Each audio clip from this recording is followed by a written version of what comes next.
여러분, 안녕하세요. Bienvenue sur chaque cours. Aujourd'hui, on va apprendre les consonnes simples.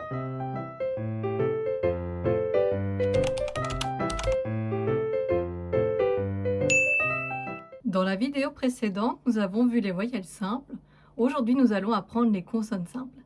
C'est parti. Première lettre. G. G. Qu'on traduit par G, K.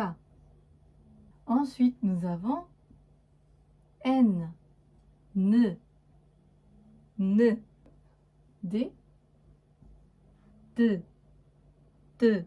Et nous avons L, R, L, L, G, N, D, L, comme ceci. Je vais écrire des exemples pour les lettres. Donc, pour le GK, un sac, 가방, 가방. Donc en fait, cette lettre-ci, elle est vraiment entre le J et le K. C'est pour ça qu'on met les deux.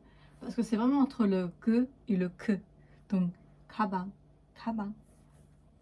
Pour le N, nous avons par exemple 누나. 누나, ça veut dire la grande sœur pour les hommes. On va le voir plus tard, mais il y a plusieurs façons d'appeler les personnes en Corée. Et 누나, ça s'utilise que pour les hommes, pour dire la grande sœur. Ensuite, pour le D, nous avons par exemple 단무지.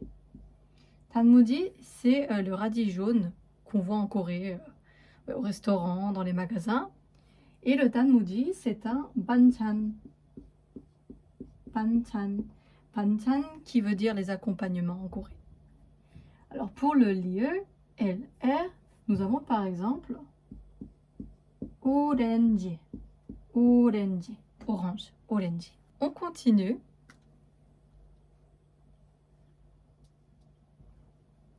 M. M.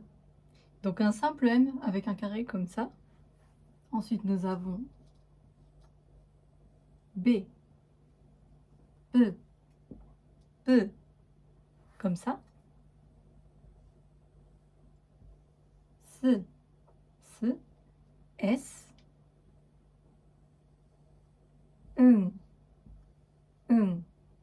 NG. Il y a des explications parce qu'en fait cette lettre-ci elle a deux fonctions. Donc je vais vous expliquer. Avant d'écrire, sachez que je vais utiliser la couleur rouge. Et ce qu'il faut savoir, c'est qu'en Corée, n'écrivez jamais les prénoms des personnes en rouge parce que c'est une superstition, ça porte malheur. Étant donné que le rouge, c'est la couleur du sang, c'est signe de mort. Donc on n'écrit pas les prénoms en rouge en Corée. Voilà, donc ça c'était la petite information. Donc la première fonction de NG, ben, c'est le NG, comme ça. Hein. Et la deuxième fonction, c'est muet, complètement muet. Je vais vous montrer un exemple. Donc par exemple, je vais prendre le mot sarang, qui veut dire amour. Sarang. Donc en fait, quand le NG, il est en dessous du mot comme ceci, eh bien ça se prononce Donc, sarang. Là, c'est sarang. NG. Attention, là, si je le mets comme le mot bonjour, annyeonghaseyo. Annyeong, on va juste écrire annyeong. Là, vous voyez qu'il est devant comme ça. Quand il est devant une lettre, donc ici, il est attaché à la voyelle, il est complètement muet, on ne le prononce pas. Annyeong, sarang. Vous entendez la différence? Maintenant, je vais donner des exemples pour les lettres ici. Donc, pour le M, nous avons par exemple le mot cheval, mal. Mal, qui veut dire cheval, donc. Pour le mot B, on va prendre un mot très simple, le mot banane. Hein. Banana. Banana. Donc, vous entendez, c'est vraiment un B classique. Banana, comme ça. Mais de nouveau, pour le S, je vais reprendre le mot que je viens de vous écrire, qui est l'amour. Sarang. Sarang. Voilà. Et pour le NG, nous venons de le voir, hein, du coup, donc sarang ou annyeong. Annyeong, complètement muette devant la voyelle. Pour les dernières lettres des consonnes simples, nous avons J, J, J, J, comme ça. La même lettre, sauf qu'on ajoute une barre au-dessus, et là c'est Ch, Ch, J, Ch. Donc vous entendez Ch, comme un T, CH. Ch, Ch, Ch, comme ceci. Ensuite, nous avons le K, que, T, T, T, P, P, P. Et la dernière lettre, c'est le H, H, H, T, T, K, T, P, H. Pour les exemples, pour le J, nous avons par exemple type qui veut dire maison. Type, type. Donc vous entendez, c'est un petit peu comme s'il y avait un D, un J. Type, type, type. Pour le T, nous avons le mot ta qui veut dire thé. Ta. Ta, ça veut dire aussi voiture.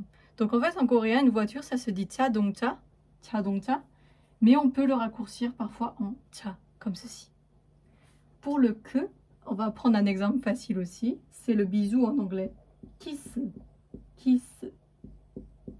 Comme en anglais, kiss, comme ça. Pour le T, tomato. Bon, ça, j'ai pas besoin d'écrire la traduction. Hein. Tomato, un simple T, tomato. Pour le P, nous avons par exemple le mot party. Party qui veut dire en anglais party, donc une fête. Et pour le H, le H, nous avons par exemple 호랑이. 호랑이 qui veut dire un tigre. Donc en fait, le H, il se prononce quand même assez fort. Vous entendez H, ho, 호랑이, comme ça. Donc voilà, ça c'était pour les consonnes simples. À présent, on va écouter les lettres une par une avec la voix de mon mari coréen afin d'entendre la prononciation d'un natif. 그, 느, 드, 르, 무, 브, 스, 으, 즈, 츠, 크, 트, 프, 흐.